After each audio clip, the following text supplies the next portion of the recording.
जी, अस्सलाम वालेकुम। आज हम लोगों ने स्टार्ट करना है चैप्टर नंबर 7 और इसके अंदर हम डिस्कस करेंगे फैक्टर्स अफेक्टिंग इक्विलिब्रियम को।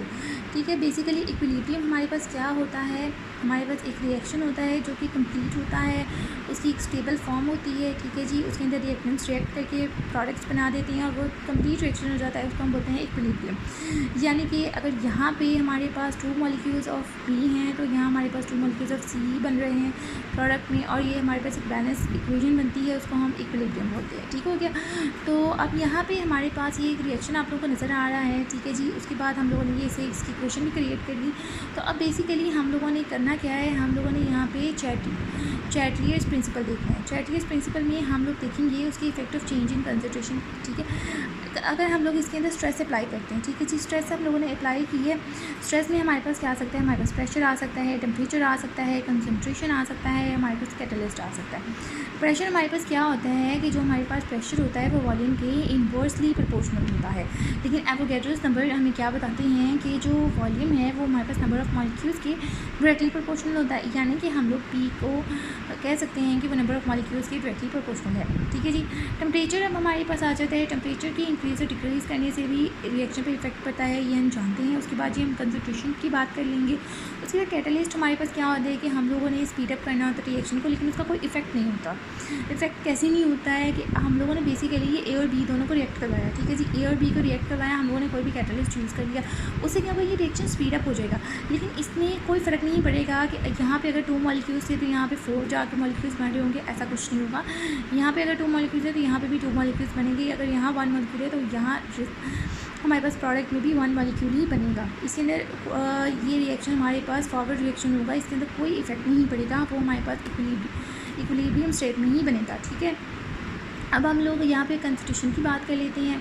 ठीक है, कंसंट्रेशन की बात कर लेते हैं। अगर हम लोगों ने यहाँ पे ये एग्जांपल हम लोगों के पास है, ठीक है, ये हमारे पास बिस्मुथ क्लोराइड हमें दिया हुआ है। बिस्मुथ क्लोराइड को हम लोगों ने वाटर के साथ रिएक्ट करवाया तो ये हमारे पास क्लियर सोल्यूशन था। जब हम लोगों ने रिएक्ट करवाया तो ये हमारे पास क्लाउडी सोल्यूशन बन गया। ठीक है, बिस्मुथ ऑक्साइड क्लोराइड बन गया और इसके साथ हमारे पास 2HCl बन गए। अब बेसिकली हुआ क्या, अगर हम लोग यहाँ पे हम लोग क्या करते हैं, हम लोग यहाँ पे बिस्मुथ क्लोराइड जो है इसकी हम लोग कंसंट्रेशन को इंक्रीज़ कर देते हैं। ठीक है, हम लोगों ने इसकी कंसंट्रेशन इंक्रीज़ कर दी तो ये क्या करेगा कि ज़्यादा से ज़्यादा यूज़ होने की कोशिश करेगा और कोशिश करेगा कि ज़्यादा प्रोडक्ट फॉर्म करे। तो उससे क्या होगा, ये फॉरवर्ड रिएक्शन होगा। अगर यहाँ पे हम लोग HCl को देखें, ठीक है, HCl को देखते हैं, अगर हम लोग इसकी कंसंट्रेशन को इंक्रीज़ कर दें तो ये हमारे पास रिवर्स रिएक्शन में कन्वर्ट होना स्टार्ट हो जाएगा। यानी कि ये यहाँ पे जी प्रोडक्ट जो है ये रिएक्टेंट यहाँ पे इस तरफ आना रिएक्शन स्टार्ट हो जाएगा। ठीक है, हमें बाद में इसको बैलेंस करना पड़ेगा। ठीक हो गया जी। अगर यहाँ पे हम लोग 4HCl कर देते तो हमें यहाँ पे भी इक्वेशन को चेंज करना पड़ जाएगा। तो ये हमारे पास क्या हो जाएगा, हमारे पास रिवर्स रिएक्शन होना स्टार्ट हो जाएगा। इसी तरह होता है कि अगर हम लोग प्रोडक्ट्स की कंसंट्रेशन को इंक्रीज़ कर देते हैं तो वो रिएक्टेंट्स की तरफ आना स्टार्ट हो जाएंगे, तो हमारे पास रिवर्स रिएक्शन हो जाएगा। और अगर रिएक्टेंट्स की कंसंट्रेशन को इंक्रीज़ कर देते हैं तो वो हमारे पास फॉरवर्ड रिएक्शन हो जाएगा। वो कोशिश करेंगे कि ज़्यादा से ज़्यादा यूटिलाइज़ हो और ज़्यादा से ज़्यादा प्रोडक्ट क्रिएट करें। ठीक हो गया।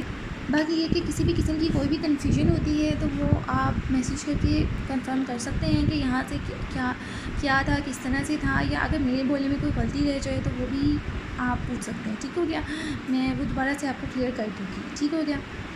उसके बाद क्या है जी, हमारे पास कॉमन आयन इफेक्ट की बात कर लेते हैं। कॉमन आयन इफेक्ट हमारे पास क्या होता है, आयन हमारे पास बेसिकली क्या होता है, कोई भी ऐसा मॉलिक्यूल होता है जिसके ऊपर हमारे कोई भी ऐसा एटम होता है, मॉलिक्यूल होता है जिसके ऊपर चार्ज होता है। ठीक है, पॉजिटिव या नेगेटिव, ये हमें पता है। उसके बाद यहाँ पे हम लोग बात कर लेते हैं, यहाँ हमारे पास पोटाशियम नाइट्रेट और पोटाशियम सल्फेट, ये 2 चीज़ें हम लोगों ने ली। ठीक है, इन दोनों को हम लोगों ने वाटर के साथ रिएक्ट करवाया और ये अपने आइंस में ब्रेक हो गए।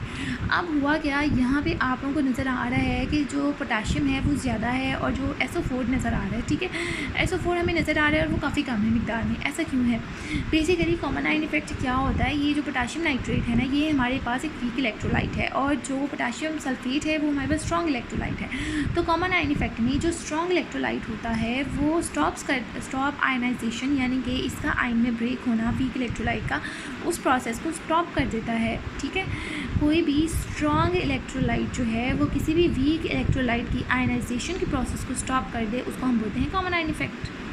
ठीक है जी, तो ये हमारे पास बिल्कुल छोटा सा टॉपिक था।